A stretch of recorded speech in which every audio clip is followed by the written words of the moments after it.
Welcome to Mother-Daughter Projects. I'm Steph, and today I'm going to show you how to install a faucet from Costco. Recently, Mom and I redid her whole guest bathroom, and in researching faucets, I found some really good modern options at Costco at a really good price. So we actually found a couple in store, but we needed a chrome finish, so we got that from Costco.com. And as I was on the website, I was looking at reviews, and some people were saying that these faucets leak. Well, as I was installing the faucet, I realized why people think the faucet leaks, and I am going to show you today how you can make sure there are no leaks. So let's get started. These are all the supplies I had on hand. I didn't end up using most of them, but it's always good to have a variety of options. The first thing I do is always take a picture of the faucet and plumbing in case I need to reference them later. Next, I placed a plastic container to collect any of the water, then I turned off the water and disconnected the supply lines.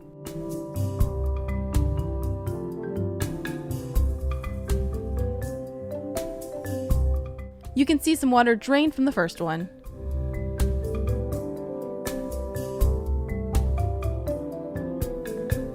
Next, I disconnected the sink drain from the pivot rod. Then I removed the nuts that were holding the old faucet in place.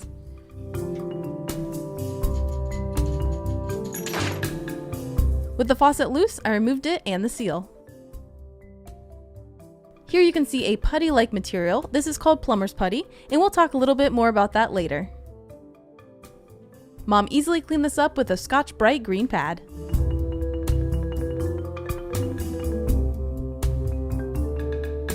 With the old faucet removed, I started the new install by placing the cover over the holes, as this is just a single faucet design.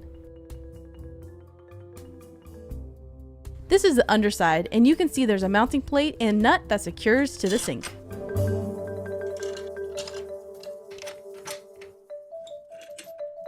The hardest part of plumbing is working around the awkward small spaces. I made sure the nut was tight and then connected the water lines. The industry standard in North America is to have the cold water on the right side and the hot on the left. The reason behind this is most people are right-handed and the cold is used more often than the hot. The supply lines were a little long, so I looped them. I hand tightened, then used a wrench to fully secure them. Next, I removed the old sink drain by loosening this plastic nut, then I disconnected the sink drain from the trap.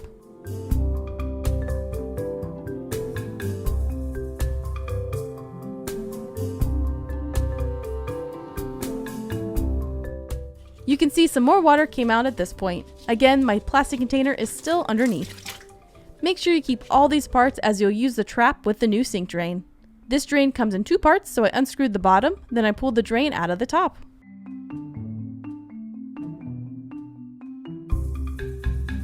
And here's some more plumber's putty that we cleaned up.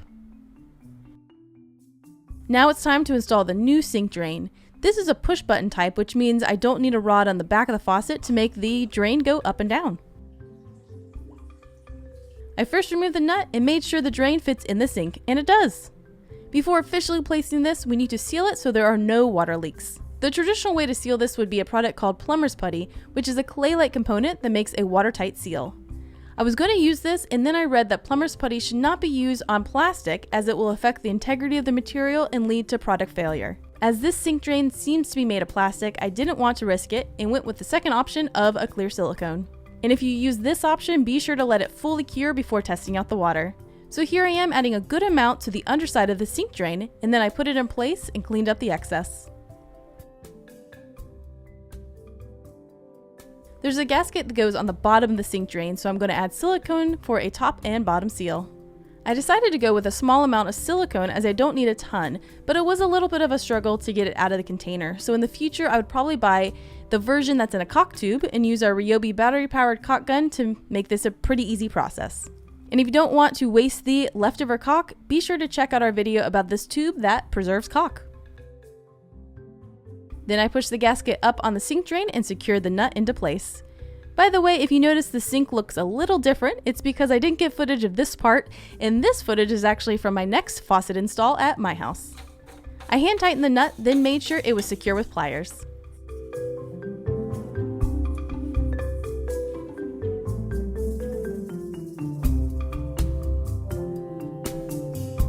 Then I added the trap back into place.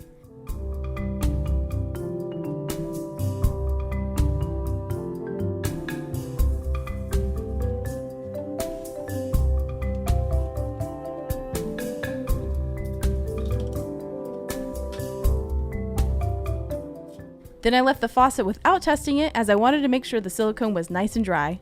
I waited a full 24 hours, then turned the water back on.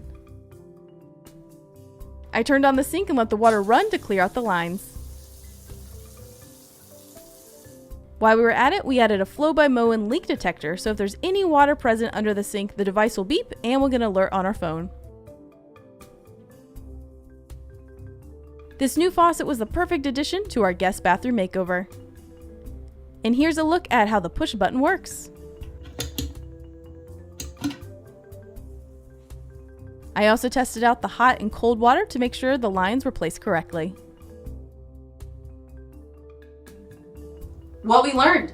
Now you want to make sure you seal that sink drain, and since mine was plastic, that's why I use a silicone, but you have to wait for it to dry. So make sure you wait at least an hour before you test out the water. On this one, I actually waited a whole day to make sure it was nice and dry. A lot of faucets come with extra pieces and also a manual, so put all of that into a bag together and keep it in the bathroom somewhere. Keep it near the sink, keep it in a drawer, keep it somewhere so that if you have any issues in the future, you have it right here. Also in this bag, keep the original receipt because a lot of the top brands of faucets will have a lifetime warranty on their faucet, but you need that original receipt. So keep it in here or keep a digital copy so that if you have an issue in the future, you can easily get a replacement. And if you want more details about a push button sink drain versus a pop-up sink drain, I'm going to make a whole video about that at my house because I'm going to also replace the faucet in my bathroom. So thanks for joining us. If you want to see more projects from us, be sure to visit us at motherdaughterprojects.com and subscribe right here on YouTube. Click the bell and be notified to all our new projects.